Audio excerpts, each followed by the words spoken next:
जय श्री राम दोस्तों। आज मैं आपके लिए कहानी लेकर आई हूँ जिसका नाम है सबसे दुखी आदमी। एक बार की बात है, रामपुर नगर का राजा एक अत्यंत निर्दयी और अत्याचारी राजा था। वो जनता को हर तरह से दुख और कष्ट दिया करता था। सारी जनता राजा के व्यवहार से दुखी रहती थी। अचानक एक दिन उस राजा के राज्य में एक साधु आया। जनता ने उसे अपना दुख दर्द सुनाया। सब कुछ सुनकर साधु बोला, धैर्य रखो, मैं राजा को सही राह पर ले आऊंगा। इतना कहकर साधु सीधे राजा के पास जा पहुंचा। राजा ने साधु को प्रणाम कर कहा, आपकी क्या सेवा करूं महाराज। इस पर साधु महाराज ने कहा, तुम्हारा दुख मैं दूर करने आया हूँ राजन। तो राजा ने कहा, मगर मुझे तो कोई दुख नहीं है, सब कुछ है मेरे पास। इस पर साधु महाराज ने कहा, यह तुम्हारी भूल है। सच्चाई तो यह है कि तुम जैसा दुखी आदमी इस राज्य में कोई नहीं है। राजा को साधु की बात अटपटी जान पड़ी, बिल्कुल समझ में नहीं आई। वो पूछ बैठा, ऐसा आप क्यों कह रहे हैं महाराज। इस पर साधु महाराज ने उत्तर दिया, मैं तुमसे एक सवाल पूछता हूँ, तुम उसका उत्तर देना। देखो, कोई व्यक्ति दूसरे को क्या दे सकता है। इस प्रश्न का उत्तर राजा ने दिया, जो उसके पास होगा। सही कहना है, साधु महाराज बोले, जो चीज जिसके पास है ही नहीं, वो चीज वो दूसरों को कैसे देगा। नहीं दे सकता ना, असंभव है ना देना। तुमने आज तक अपनी जनता को केवल दुख ही दिया है ना। इसी आधार पर मैंने सोचा कि तुम अपने राज्य के सबसे दुखी आदमी हो। साधु ने आगे कहा, अगर सचमुच तुम सुखी होते तो अपनी जनता को सुख देते, सुख बांटते और लुटाते। राजा ने साधु के कहने का मर्म अच्छी तरह समझ लिया। वह काफी लज्जित हुआ। झट साधु के चरणों पर गिरकर उसने क्षमा मांगी और कहा, आज से मैं अपनी जनता को किसी तरह का दुख नहीं दूंगा, उसे आवश्यक सुख सुविधाएं दूंगा। जनता की भलाई करना ही राजा का धर्म होता है, कहकर साधु अपनी राह पर चला गया। इसके बाद वो राजा बहुत सुधर गया और वो अपनी जनता का ख्याल बहुत अच्छी तरह से रखने लगा।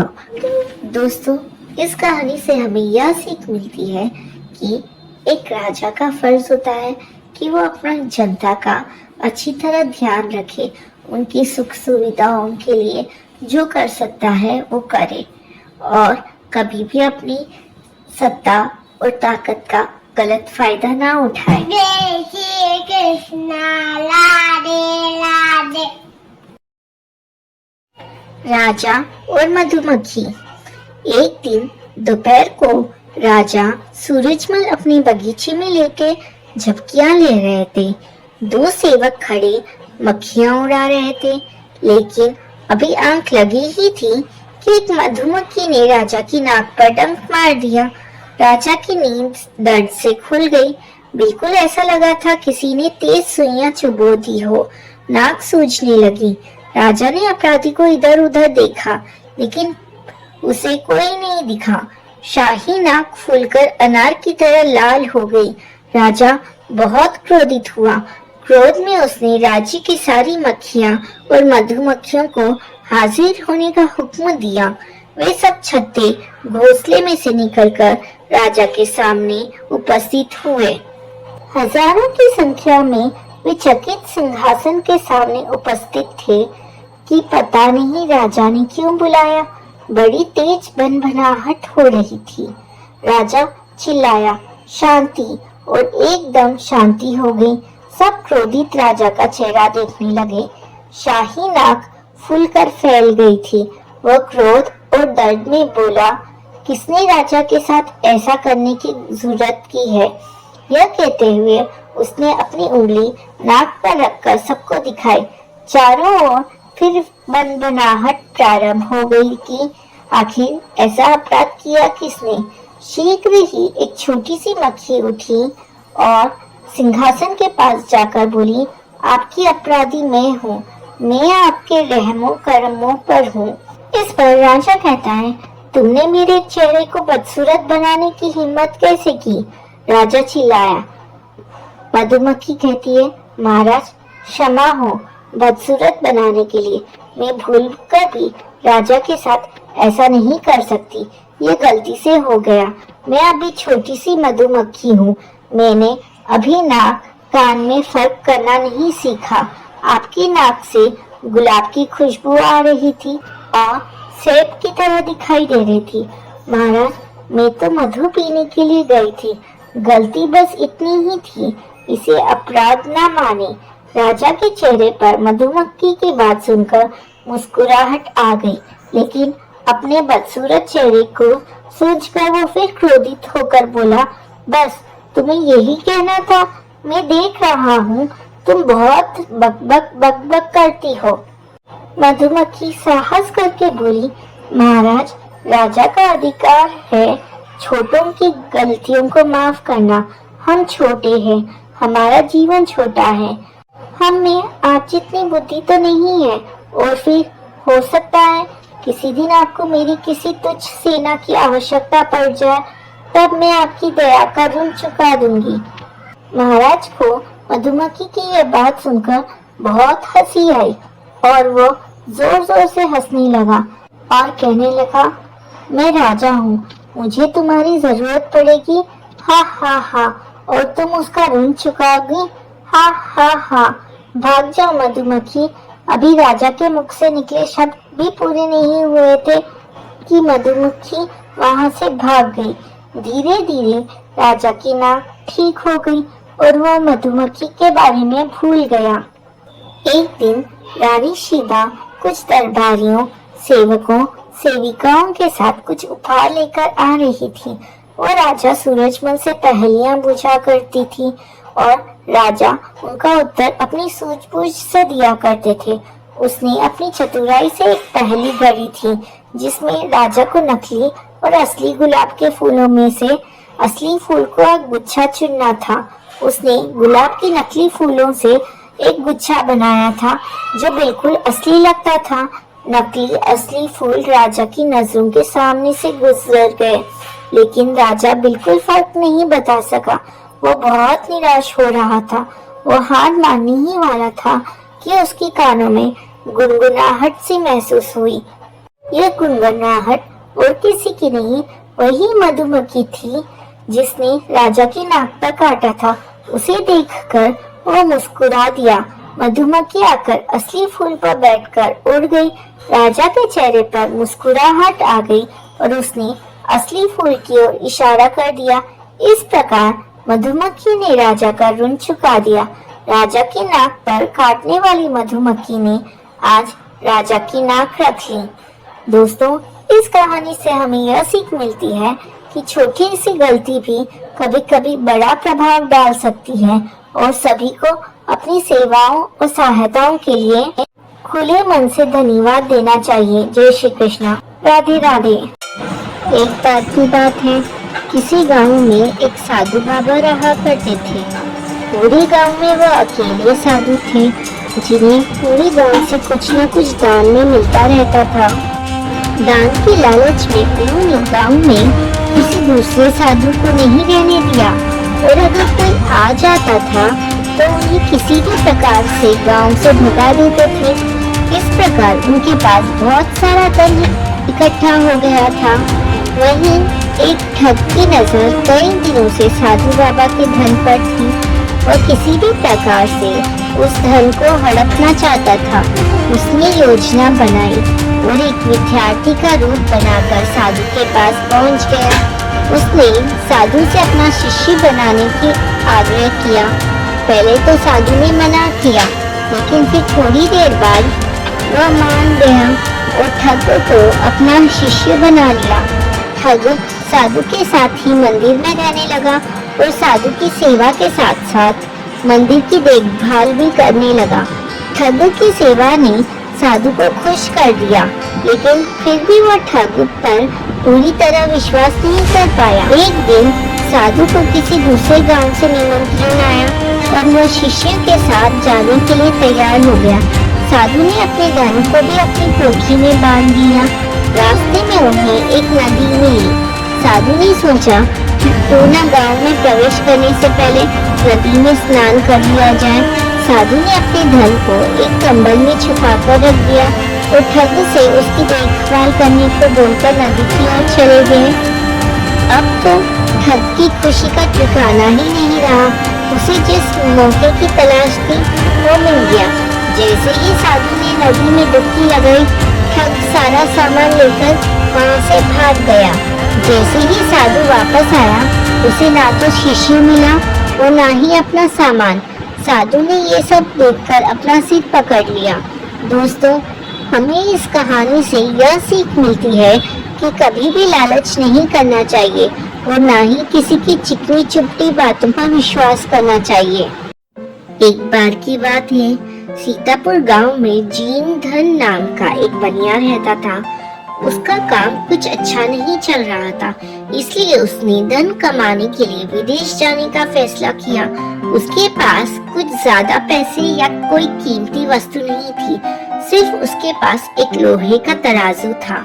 उसने वो तराजू साहूकार को धरोहर के रूप में दे दिया और बदले में कुछ रुपये ले लिए। जीन धन ने साहूकार से कहा कि वो विदेश से लौटकर अपना उधार चुकाकर तराजू वापस ले लेगा। जब 2 साल बाद वो विदेश से लौटा तो उसने साहूकार से अपना तराजू वापस मांगा। साहूकार बोला कि वो तराजू तो चूहों ने खा लिया। जीन धन समझ गया कि साहूकार की नीयत खराब हो गई है और वो तराजू वापस करना नहीं चाहता। तभी जीन धन के दिमाग में एक चाल सूझी। उसने साहूकार से कहा कि कोई बात नहीं, अगर तराजू चूहे ने खा लिया है तो इसमें तुम्हारी कोई गलती नहीं है, सारी गलती उन चूहों की है। थोड़ी देर बाद उसने साहूकार से कहा कि दोस्त, मैं नदी में नहाने जा रहा हूँ, तुम अपने बेटे धनदेव को भी मेरे साथ भेज दो, वो भी मेरे साथ नहा आएगा। साहूकार जीन धन के व्यवहार से बहुत खुश था, इसलिए उसने जीन धन को सज्जन पुरुष जानकर अपने बेटे को उसके साथ नहाने के लिए नदी पर भेज दिया। जीन धन ने साहूकार के बेटे को नदी से कुछ दूर ले जाकर एक गुफा में बंद कर दिया। उसने गुफा के दरवाजे पर बड़ा सा पत्थर रख दिया, जिससे साहूकार का बेटा बचकर भाग न पाए। साहूकार के बेटे को गुफा में बंद करके जीन धन वापस साहूकार के घर आ गया। उसे अकेला देखकर साहूकार ने पूछा कि मेरा बेटा कहाँ है? जीन धन बोला कि माफ करना दोस्त, तुम्हारे बेटे को चील उठाकर ले गई। साहूकार हैरान रह गया और बोला कि ये कैसे हो सकता है? चील इतने बड़े बच्चे को कैसे उठा ले जा सकती है?